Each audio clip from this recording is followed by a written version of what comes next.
जय श्री राम दोस्तों। मैं Narendra Singh MK study YouTube channel में आपका स्वागत करता हूं। जैसा कि हम सीटेट की मैथमेटिक्स की क्लास चला रहे हैं और सीटेट मैथमेटिक्स में कुछ क्लासें हम दे चुके हैं। सीटेट 2023 के लिए सीटेट 2023 के लिए हम मैथमेटिक्स की क्लास चला रहे हैं, जिसमें से आज का जो टॉपिक है उस टॉपिक का नाम है गणित शिक्षण विधियां। इनसे आपको 2 से 3 क्वेश्चन जूनियर लेवल हो या प्राइमरी लेवल हो, यहाँ से क्वेश्चन मिलेगा ही निश्चित। यहाँ से क्वेश्चन हर हाल में आपको आएगा ही। देखिए, टॉपिक का नाम है गणित शिक्षण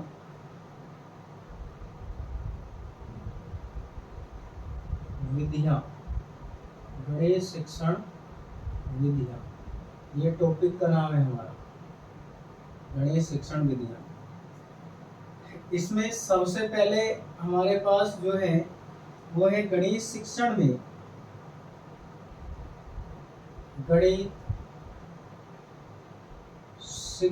में व्याख्यान विधि। गणित शिक्षण में व्याख्यान विधि। अब देखिए क्या क्या होता है इसमें भाई। देखिए, शिक्षण की जो ये विधि है, इसमें अध्यापक अपने प्रसंग के माध्यम से, शिक्षण की इस विधि में अध्यापक अपने संदर्भ या प्रसंग व्याख्यान के माध्यम से अपने विचारों को व्यक्त करता है बच्चों के सामने। और ये जो व्याख्यान विधि है, गणित की व्याख्यान विधि, ये व्याख्यान विधि अध्यापक आधारित विधि होती है, जिसमें केवल अध्यापक सक्रिय होता है, बालक को सुनना होता है। अध्यापक का कार्य क्या होता है इसमें? अध्यापक आपको अपने प्रसंग में, अपने संदर्भ में, पाठ के संबंध में बातें बताएगा, केवल आपको सुनना ही होता है उसमें। तो इसीलिए इसे कहा जाता है गणित के शिक्षण में व्याख्यान विधि।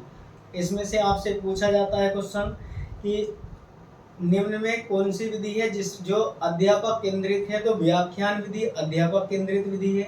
किसमें बालक सक्रिय नहीं होता? व्याख्यान विधि में बालक सक्रिय नहीं होता। या इसमें अध्यापक अपने प्रसंग के माध्यम से पाठ को समझाता है, तो व्याख्यान विधि में इस तरह के क्वेश्चन बनते हैं। मैं इससे संबंधित कुछ पॉइंट आपको लिखवा रहा हूँ, आप विशेष ध्यान देकर उन्हें तैयार करें, क्वेश्चन उनसे आराम से मिल जाएगा। देखिए, इसके संबंध में पहला पॉइंट क्या है?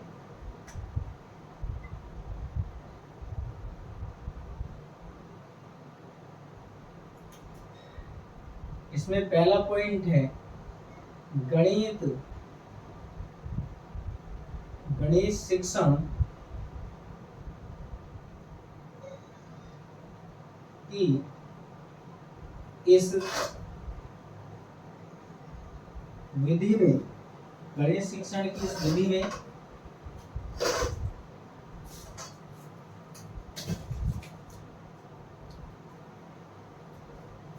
विधि में अध्यापक संदर्भ, अध्यापक जो है किस किस के माध्यम से सुनाता है? अध्यापक विशेष प्रसंग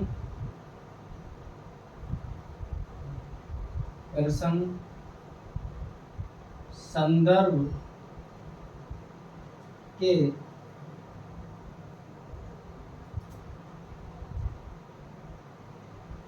माध्यम से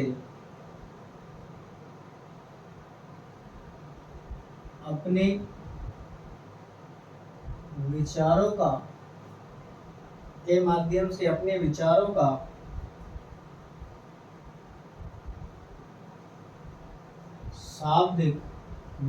का शाब्दिक चित्र प्रस्तुत करता है। ये मैं अभी इनके संबंध में बताऊंगा। पहले जो पॉइंट है मुख्य मैंने लिख लेता हूँ, जो इम्पोर्टेंट पॉइंट है इससे संबंधित। आगे है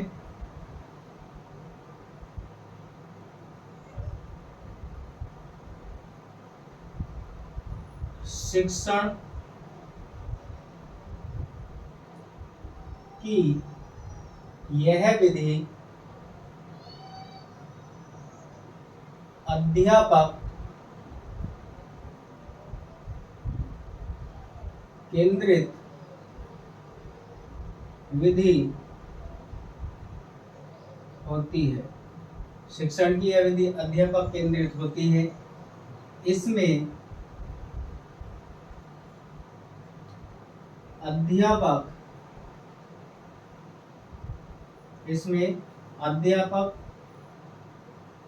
मुख्य बिंदु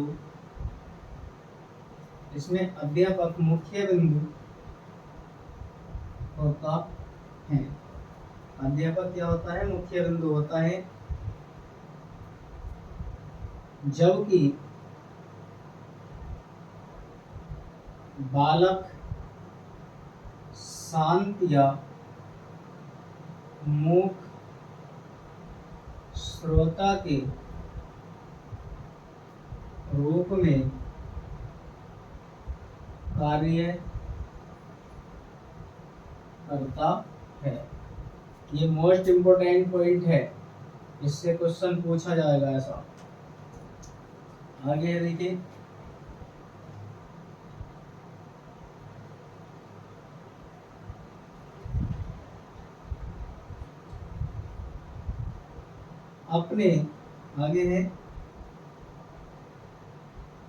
अपने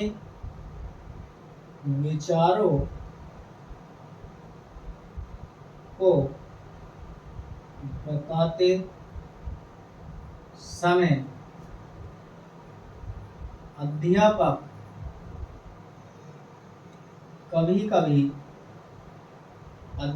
कभी कभी क्या करता है? कठिन शब्दों को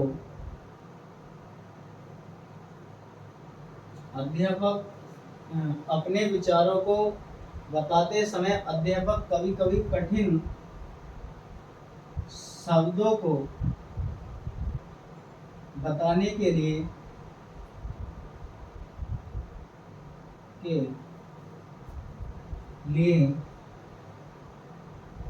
चौक का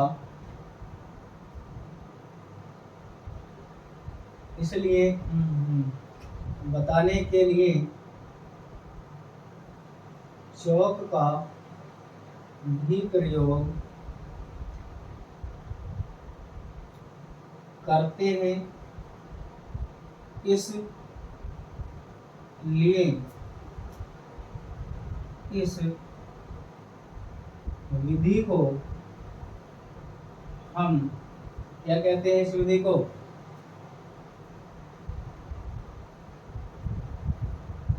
इस विधि को हम हाल्क एंड टाल्क मेथड के नाम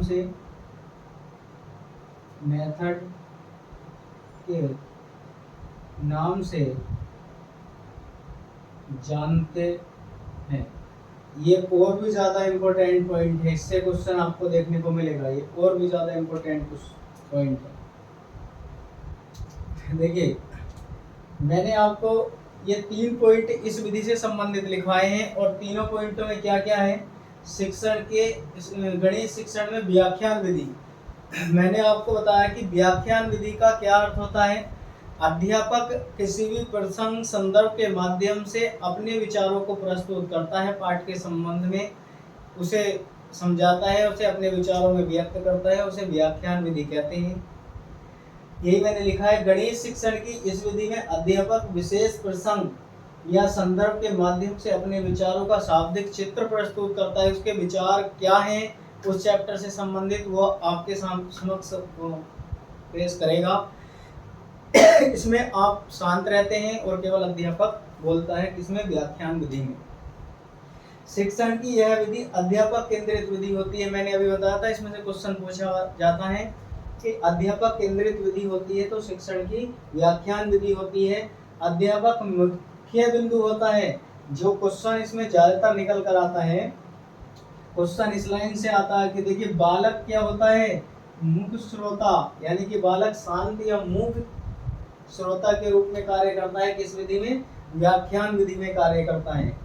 अपने विचारों को बताते समय कभी कभी जब कठिन शब्द आ जाते हैं तो अध्यापक क्या करता है? चौक का भी प्रयोग करता है, जिससे क्या वो संपुट पर कठिन शब्द को लिख सके।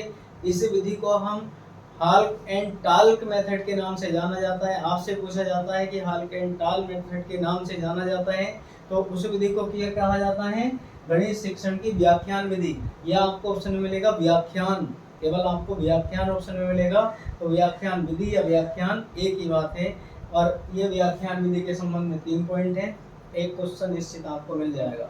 विधियों से तो क्वेश्चन 2 से 3 क्वेश्चन पेडागोजी में आने ही आने हैं, चाहे वो गणित में हो, साइकोलॉजी में हो, इंग्लिश में हो, संस्कृत में हो, हिंदी में या पर्यावरण में, किसी भी चीज में हो, लेकिन आपको इनसे क्वेश्चन 2 से 3 क्वेश्चन पेडागोजी में देखने को मिल जाएंगे। अगली विधि है हमारी, देखिए इसमें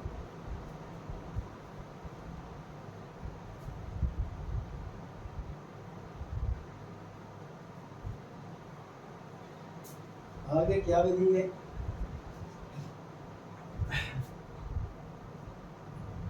कार्य विधि। आगे हमारे पास कार्य विधि।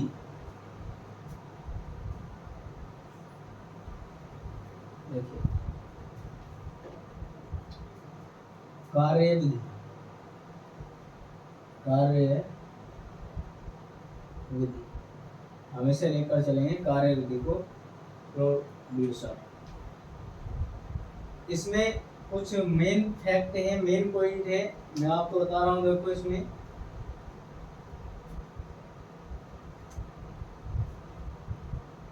इसमें होता है मुख्य बिंदु। मुख्य बिंदु जो होता है इसमें, आगे लिख देते हैं, चलो यहाँ पर नंबर 1 पॉइंट में मुख्य बिंदु। इसमें जो होता है मुख्य बिंदु कौन होता है?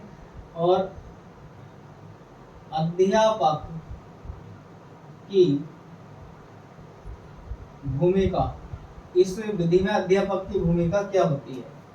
देखिए कार्य विधि में भी ये जो होता मुख्य बिंदु होता है अध्यापक का। किसका होता है भाई? अध्यापक का। अध्यापक की भूमिका होती है इसमें कैसी होती है?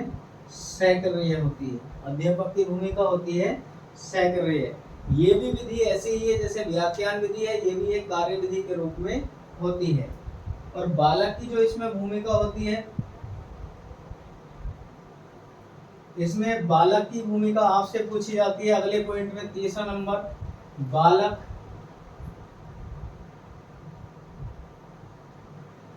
बालक की भूमिका। तो इसमें बालक की भूमिका कैसी होती है? शांत श्रोता के रूप में होती है। वो केवल सुनता है। किस रूप में होती है भाई? शांत श्रोता के रूप में। शांत श्रोता के रूप में होती है। आपके सबके जवाब ये हैं कार्य विधि। इन सब क्वेश्चन जितने भी निकलेंगे सबका जवाब क्या होगा?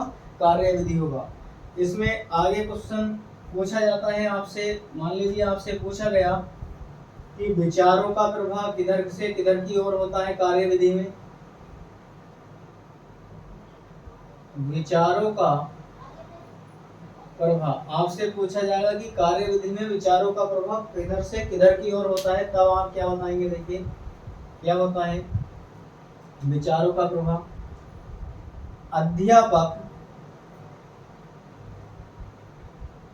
अध्यापक से बालक की ओर, किधर को होता है? अध्यापक से बालक की ओर, या एक ही और भी कह सकते हैं, एक ही और, एक ही और। क्योंकि इसमें जो है बालक अपने विचारों को नहीं रखता, केवल अध्यापक अपने विचारों को रखता है। विचारों का प्रभाव होता है केवल अध्यापक से बालक की तरफ। जैसे मैं बोल रहा हूँ, आप सुने, इस तरह से केवल अध्यापक इसमें बोलता है। बालक मुख्य श्रोता के रूप में कार्य करता है, वो केवल सुनने का कार्य करता है इसमें। और देखिए इसमें आगे कुछ और भी फैक्ट पॉइंट में आपको लिखवा रहा हूँ, क्या है?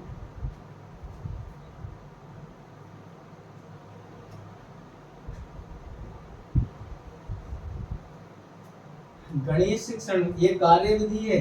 गणित जो हमने व्याख्यान विधि आपको लिखवाई थी उसकी ही कार्य विधि है, उसी की कार्य विधि चल रही है, क्योंकि सब चीजें उसकी ही पूछी जा रही हैं। गणित शिक्षण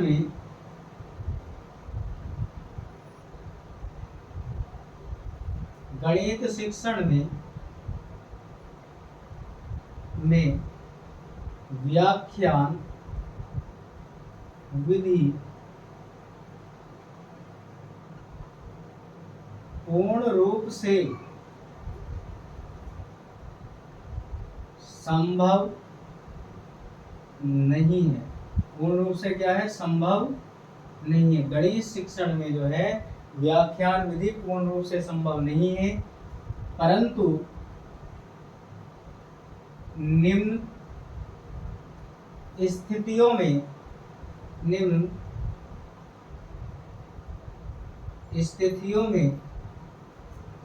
हम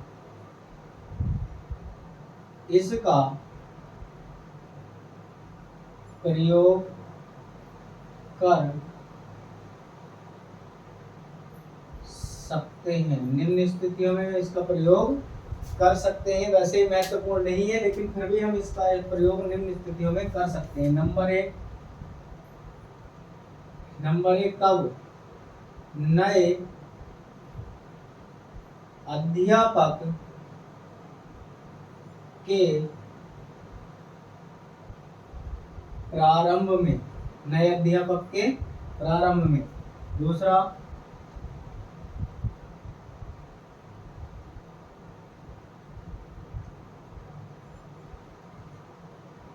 पढ़ाए गए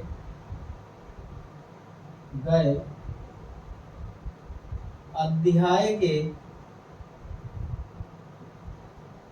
अवलोकन, या ऐसे कह सकते हैं हम संक्षेपीकरण में भी।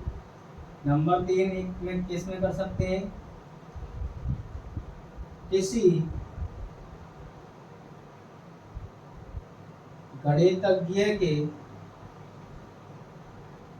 जीवन के बारे में। किसी गणितज्ञ के जीवन के बारे में। नंबर 4,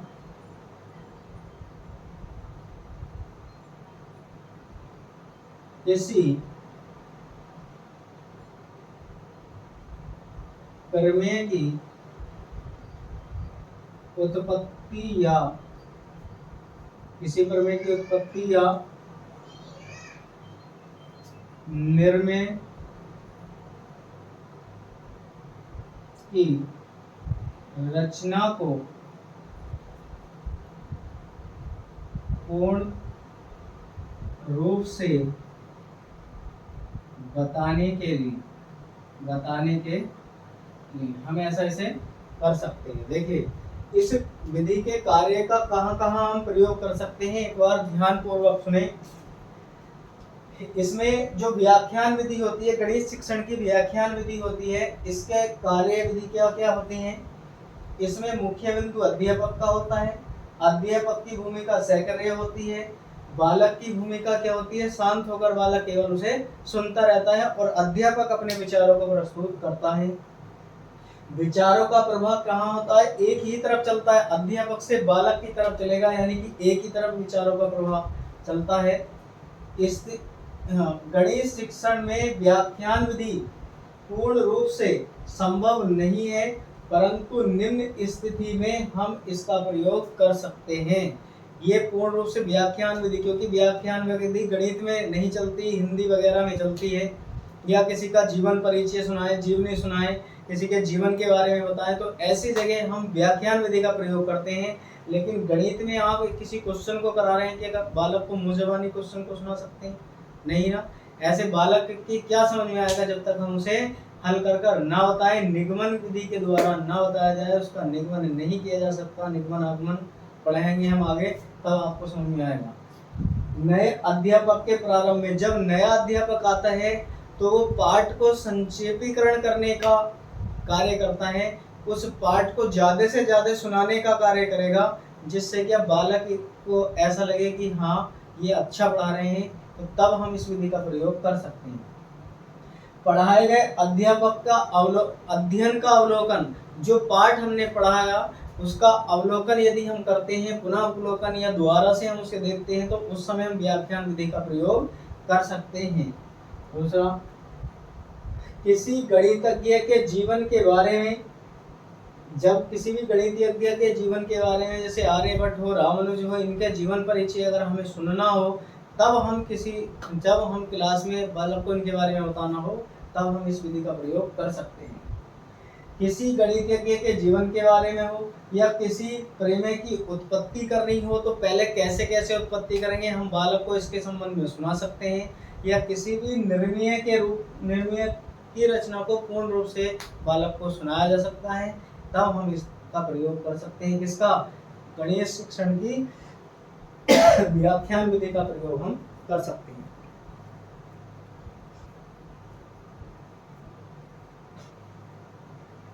उम्मीद है कि यहाँ तक आपको मेरी बात समझ में आई होगी।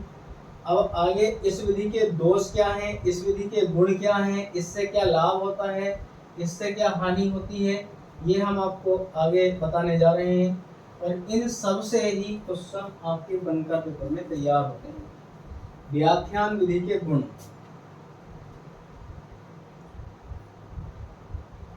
व्याख्यान विधि के गुण क्या होते हैं भाई, इसकी प्रॉपर्टी क्या है व्याख्यान विधि की? देखिए, पहले मैं लिख देता हूं, है ना। नंबर 1, अधिक संख्या की कक्षा में यह विधि उपयोगी है। जब ज्यादा संख्या कक्षा में हो तब हम इसका प्रयोग कर सकते हैं। नंबर 2,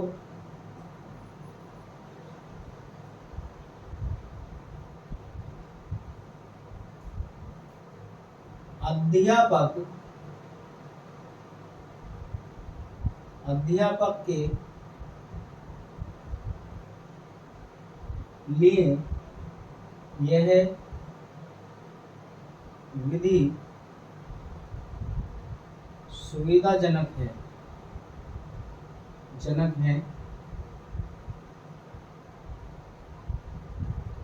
क्योंकि इसमें अध्यापक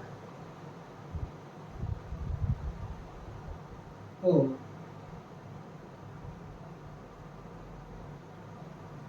बालकों पर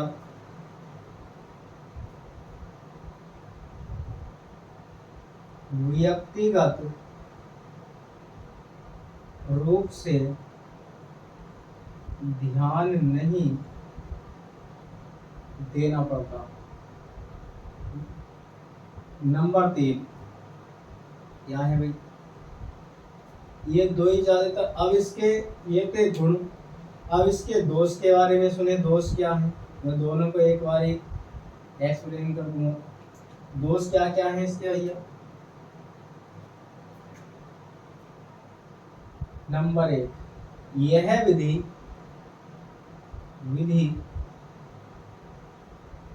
अधिगम सिद्धांत के विपरीत है। नंबर 2, इस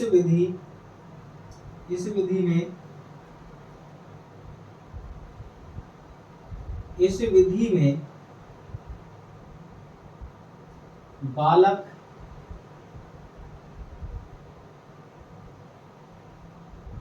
निष्क्रिय रहता है। इस विधि का प्रयोग कक्षा में करते समय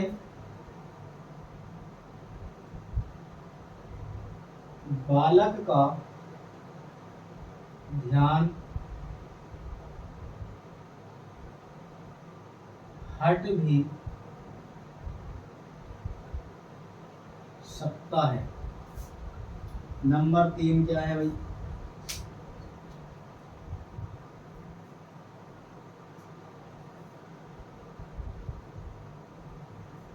शिक्षण की इस विधि में एक प्रकार से गणपूर्ति की जाती है ना, गणपूर्ति की जाती है। ध्यान से सुने, देखिए क्या है। सबसे पहले इसके व्याख्यान विधि के गुण क्या होते हैं? अधिक संख्या की कक्षा में इस विधि का प्रयोग किया जा सकता है, क्योंकि दूर तक बच्चे बैठे हों और वहां तक दिखाई ना दे सामपोर्ट का, तो आप बोलकर उन्हें वहां तक बता सकते हैं। तो अधिक कक्षा में व्याख्यान विधि का प्रयोग किया जाता है। अध्यापक के लिए यह एक सुविधाजनक विधि है, क्योंकि जब बालक को हम इस विधि का प्रयोग कर कर नहीं बताएंगे तो प्रत्येक बालक का ध्यान देंगे कि इसकी समझ में बात आती है नहीं आती है, इसने कार्य किया है नहीं किया है। लेकिन जब हम व्याख्यान विधि तो सामूहिक रूप से सुना रहे हैं, जिन्हें सुननी है सुनो, बाकी बालक कुछ भी करता रहे चाहे कक्षा में। देखता आपकी तरफ को रहेगा, हो सकता है उसका ध्यान कहीं और हो, ना सुन पाए, इसलिए यह अध्यापक के लिए सुविधाजनक होती है। दोष क्या क्या होते हैं? यह विधि अधिगम के विपरीत है, क्योंकि अधिगम क्या हो कहता है? बालक को सिखाना सीखना, परंतु इसमें बालक सीखे न सीखे, केवल हमें व्याख्यान उत्पन्न करना है। इस विधि में बालक निष्क्रिय रहता है, अध्यापक बोलता रहता है। इस विधि का प्रयोग करते समय बालक का ध्यान बीच में हट भी सकता है, बालक भटक भी सकता है, किधर की बात सोच सकता है, क्योंकि उसे पता है कि अध्यापक सुना रहा है, हमें केवल सुनना है। अगर समझ में आती है तो अच्छी बात है, नहीं आती हो तो वो कुछ और सोचना प्रारंभ कर सकता है। शिक्षण की इस विधि में एक प्रकार से गण पूर्ति की जाती है, यानी कि इस विधि में एक प्रकार से काम चलाओ कार्य किया जाता है, खाना पूरी की जाती है, चाहे बालक की समझ में आए या ना आए, हमें उसका शिक्षण पूरा कराना है। इसलिए इसे गण पूर्ति शब्द के नाम से जाना जाता है, क्योंकि ये गणित की विधि है। व्याख्यान विधि इस प्रकार से पूरी हुई। इसके गुण दोष कार्य क्या है ये सब मैंने आपको लिखवा दिए हैं। आगे हम बात करेंगे इसमें आगमन विधि पर, क्या होता है इंडक्टिव मेथड, उस पर हम बात करेंगे।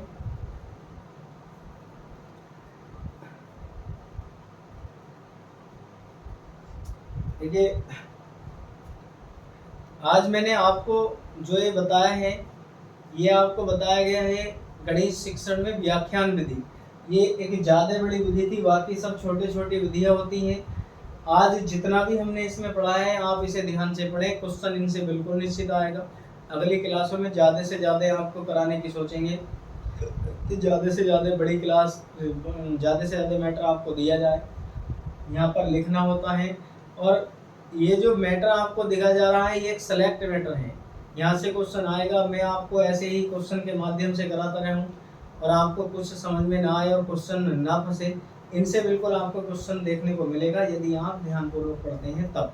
तो ज़्यादा से ज़्यादा भाई बहन हमारे जो भी नए हैं चैनल पर एक बार अवश्य सब्सक्राइब करें, चैनल को सब्सक्राइब करें और वीडियो को शेयर करें, लाइक करें। जो भी हमसे त्रुटि हुई हो क्लास में आप कमेंट कर हमें बता सकते हैं, हम उसका सुधार करने का प्रयास करेंगे। या कोई भी बात समझ में नहीं आती है तो आप हमें उसे बताइए, अगली क्लास में हम उसका सुधार करेंगे। इन्हें ध्यानपूर्वक पढ़ें, जितनी भी विधियाँ हैं जहाँ से भी क्वेश्चन बनेगा मैं वहाँ से सब आपको पूर्ण रूप से करा दूँगा। ज़्यादा से ज़्यादा आप इन पर ध्यान दें। जो मैथ की क्लास पहले पढ़ी हुई है और पिछली क्लासें भी वीडियो हमने डाल रखी है हमारे MK स्टडी चैनल पर, आप उन सबको जाकर देख लें, आपका पेपर बिल्कुल हलवा हो जाएगा। मैथ का जो पार्ट आपको 30 नंबर का मिलेगा बिल्कुल हलवा, आराम से आसानी से आप हल से कर सकते हैं यदि आप ठीक प्रकार से उसे पढ़ते हैं तब। तो आज के लिए इतना ही, इस क्लास को हम यहाँ पर प्रोग्राम करते हैं। जय हिंद।